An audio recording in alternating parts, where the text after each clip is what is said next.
Hello welcome to our channel wow foods and vlogs. ముందుగా అందరికి ఉండ్రాల తద్ది శుభాకాంక్షలు. ఈ రోజు నేను ఉండ్రాలు చూపించబోతున్నాను. ఈ ఉండ్రాల కాంబినేషన్ గా కొబ్బరి పచ్చడి కూడా చేస్తున్నాను. ఇంకా రెసిపీలోకి వెళ్ళిపోదాం. Let's start. స్టవ్ పైన గిన్నె పెట్టుకుని ఒక స్పూన్ నెయ్యి వేసుకుని కాగిన తర్వాత ఒక గ్లాస్కి 2.5 గ్లాసుల నీళ్లు పోసుకుని 2 స్పూన్ల శనగపప్పును కూడా వేసుకోవాలి. ఈ శనగపప్పు ముందుగా నానబెట్టి వేసుకుంటే తొందరగా ఉడుకుతుంది. 1/2 స్పూన్ జీలకర్ర కూడా వేసి నీటిని బాగా మరగనివ్వాలి.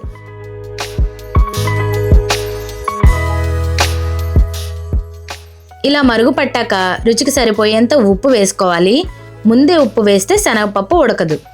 ఇప్పుడు ఒక గ్లాసు వరినూకని కలుపుకుంటూ ఉండలు కట్టకుండా వేసుకుని మూత పెట్టి నీరు మొత్తం పోయేంత వరకు మగ్గనివ్వాలి.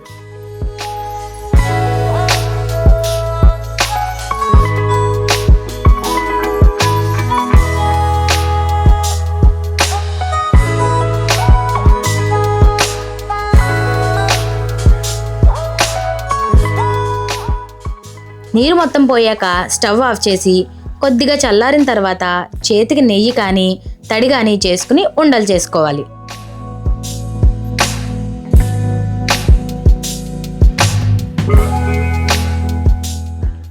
కొద్దిగా వేడి మీద ఉండగానే ఉండలు చేసుకోవాలి. మొత్తం చల్లారాక చేసుకుంటే విడిపోయి ఉండ సరిగ్గా అవ్వదు.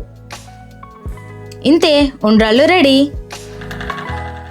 ఇప్పుడు కొబ్బరి పచ్చడి కోసం స్టవ్ మీద బాండీ పెట్టి 2 స్పూన్స్ నూనె వేసుకుని కాగాక 1 స్పూన్ శనగపప్పు, 1 స్పూన్ మినపప్పు, 1/2 స్పూన్ ఆవాలు, 1/2 స్పూన్ మెంతులు, 1/2 స్పూన్ జీలకర్ర వేసి దోరగా వేగనివ్వాలి.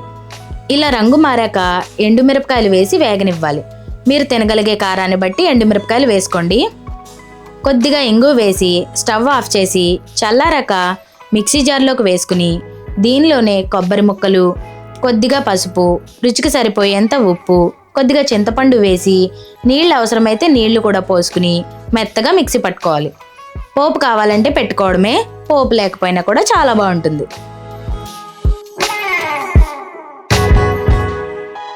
చూసారు కదా, చాలా సింపుల్ ప్రాసెస్. మీరు కూడా ట్రై చేసి ఎలా వచ్చిందో కామెంట్ చేయండి. మా వీడియోస్ ఫస్ట్ టైం చూస్తున్నట్లయితే ఛానల్ని సబ్స్క్రైబ్ చేసి పక్కనున్న బెల్ని ఆల్లో పెట్టుకోండి. అప్పుడు మీ వీడియో పెట్టిన వెంటనే నోటిఫికేషన్ వచ్చేస్తుంది. ఇంకొక రెసిపీతో మీ ముందుకు వస్తా. Thanks for watching. This is Aparna signing off.